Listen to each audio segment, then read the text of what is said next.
One of the most important relationships India has in the neighborhood is with Sri Lanka.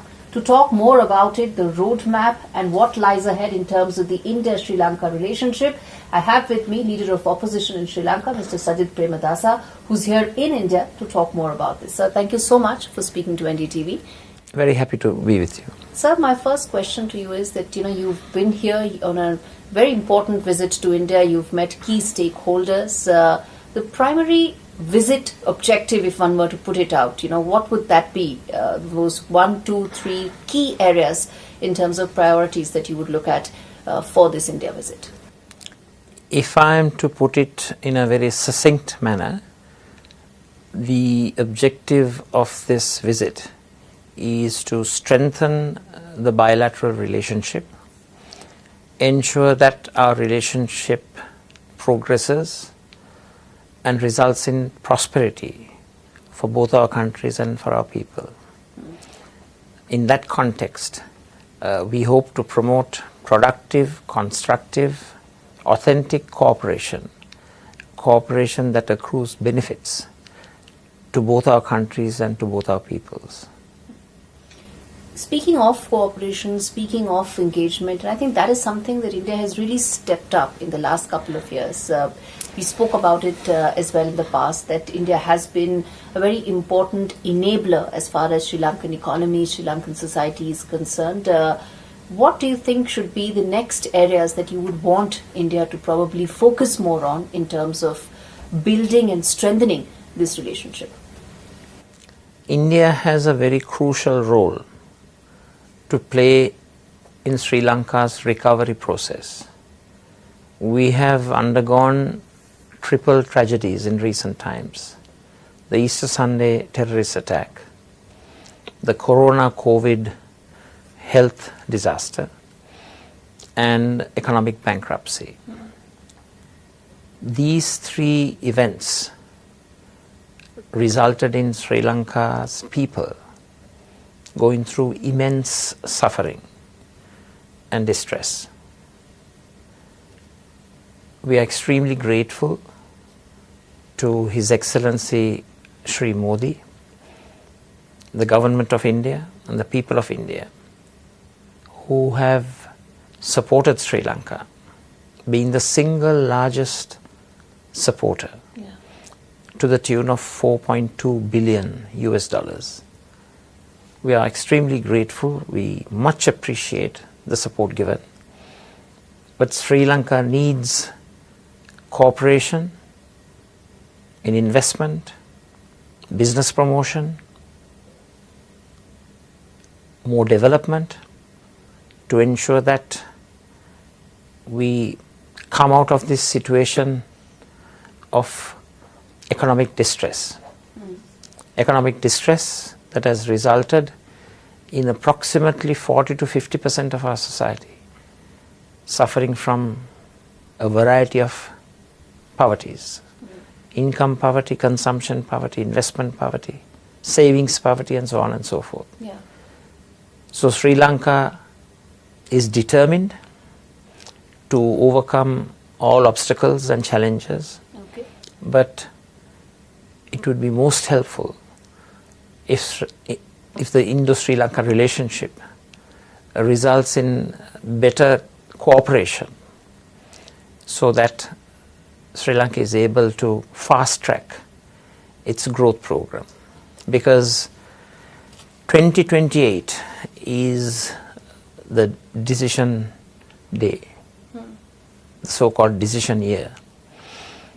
That's because we have to commence fulfilling our foreign debt obligations to the tune of $4 to $4.5 billion US on an annual basis. So $4 billion annually has to be paid out by Sri Lanka in the next 3 years, after 3 years. To our bilaterals and to our ISBs and to those whom we owe. So foreign debt payments in its largest form commences in 2028. We have already started repaying parts of interest. As we speak, as of now, we repay some parts of our debt obligations, but the major chunk comes in 2028. So if we are to go according to the roadmap Yes. and fulfill those debt obligations, we need to have a fast rate of economic growth, at least 5% per annum. We need to have substantial foreign exchange reserves. We need to improve on our remittances. We need to have better export-led development and export-led income. Yes. And most important of all, where I believe that India can play an extremely crucial role, is Sri Lanka needs mass-scale foreign direct investment. India can be an important investor there. India's capital surpluses, both in the public and private sectors, may be used for investment purposes. We could commence joint ventures. We could work together. We could establish institutions that will promote Sri Lanka's economic growth and fast-track economic growth, so that we are able to fulfill our obligations in 2028. And fast-rate growth, equitable growth, shared prosperity should be our norm. And it is our norm. That's a lot of areas that you've pointed out, primarily from a business and investment point of view. As someone who understands both the economic and political landscape, let me first ask you, how do you think the last 1 year has been of the presidency of Mr. Dissanayake? Because that also has been a very important inflection point, so to say, as far as Sri Lanka's political and economic journey is concerned. How do you rate that? And that also then tells us the specific areas that you think India and Sri Lanka can work more closely on going forward. So my principle has always been, whoever is in government in Sri Lanka, always when we are overseas, we don't talk about the major domestic issues. However, I can say quite precisely that there's been a vast disparity in declaration and action, promises and fulfillment of promises. So all the people in our country were expecting a new DSA with the IMF and with other foreign creditors, I mean. Countries, the bilateral creditors, the ISBs and the multilaterals, we should have gone for a new DSA, it's called debt sustainability analysis, a new debt sustainability analysis, which was promised. And that's not the case. We are going ahead with the same conditions, same conditionalities, the same precepts. And these were creating a lot of distress, hardship, pressure on the people of our country. So that has not taken place. And there are a whole range of issues emanating from that.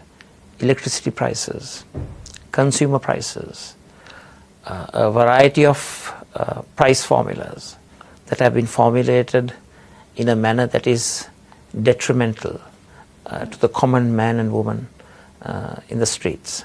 So in that aspect, we must change, we have to change. We cannot go on with these types of hardship imposed on the silent majority of Sri Lanka, the common man and woman. I'll give you a good example. When it came to domestic debt restructuring, the EPF and ETF, the trust fund and provident fund contributions, the pension funds of the workers were restructured. However, the primary bond dealers who represent the super rich in society, they were untouched. The banking sector was untouched.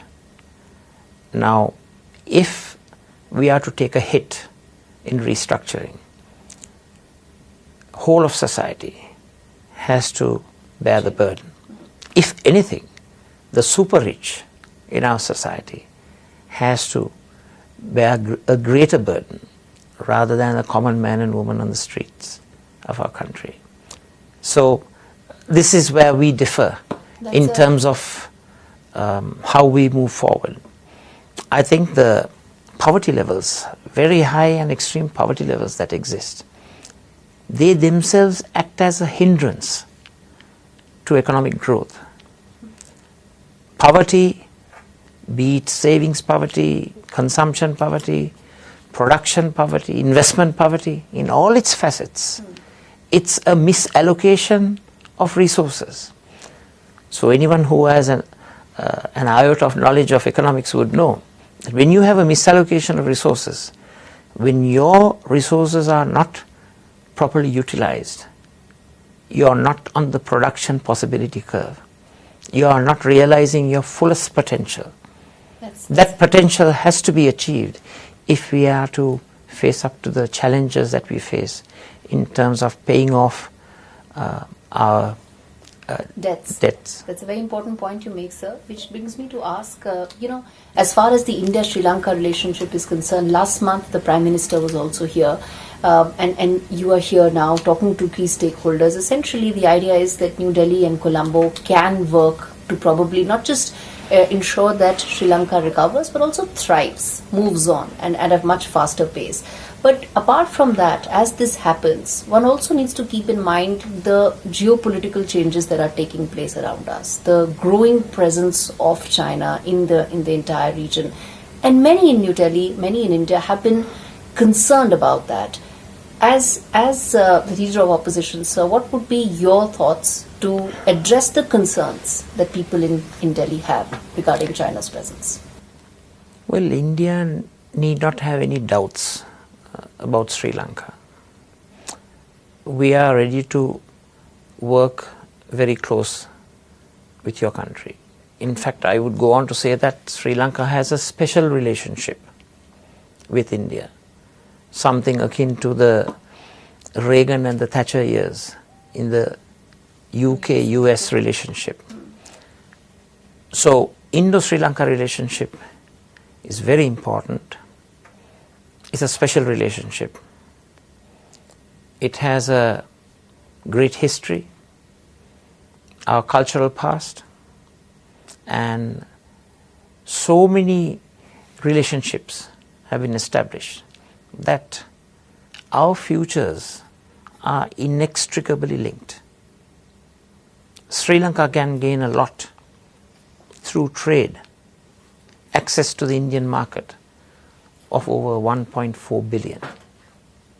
We should not hesitate to build upon the free trade agreement that we already have. Yes. However, we should negotiate those free trade agreements so that the benefits are accrued by both countries. That you have competitive and comparative advantages to both countries. So, when you talk of benefit, it should be mutual benefit. But as we have a special relationship and a common understanding, we can have a common approach and a framework to work together to build upon it.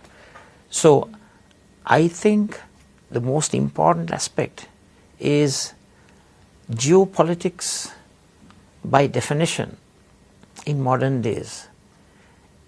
It's changing. Geopolitics must achieve a positive result for humankind.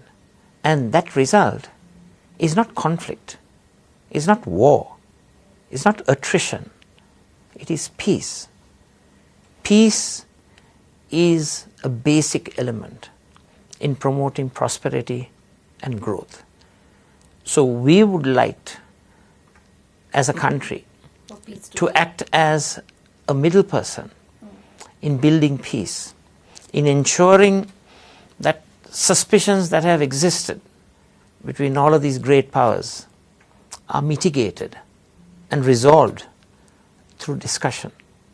I understand that certain misunderstandings, certain issues that have created mutual suspicion are in the process of becoming resolved. So that's a very good sign, because we are moving towards peace. So Sri Lanka, as a champion peace builder, a peacemaker, would like to get involved in the peacemaking process to ensure that peace and security is assured. But having said that, the Indo-Sri Lanka relationship is certainly a very special relationship, and that special relationship has to be enhanced, supported, protected, and also developed.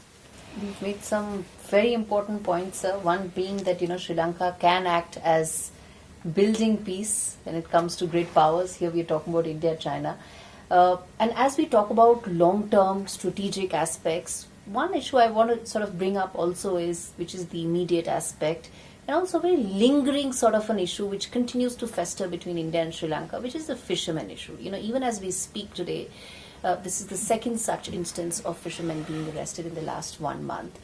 How do you think this can actually be resolved? Because you're talking about poor people, poor fishing communities, sort of caught in the middle of larger discussions.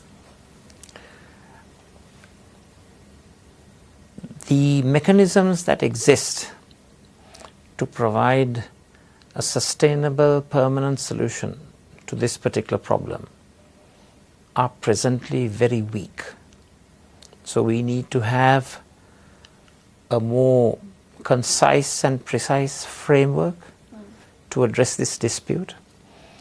And this framework has to be predicated upon international conventions, customs, laws, especially law of the sea, laws related to territorial waters, continental shelf, exclusive economic zone. So the first thing we have to do is establish a proper framework rather than providing. There, sir. No, I don't think so. I don't think the structures that exist or the frameworks that exist are adequate enough to address this issue. I think there has to be common understanding, first and foremost, a consensus as to what the framework is.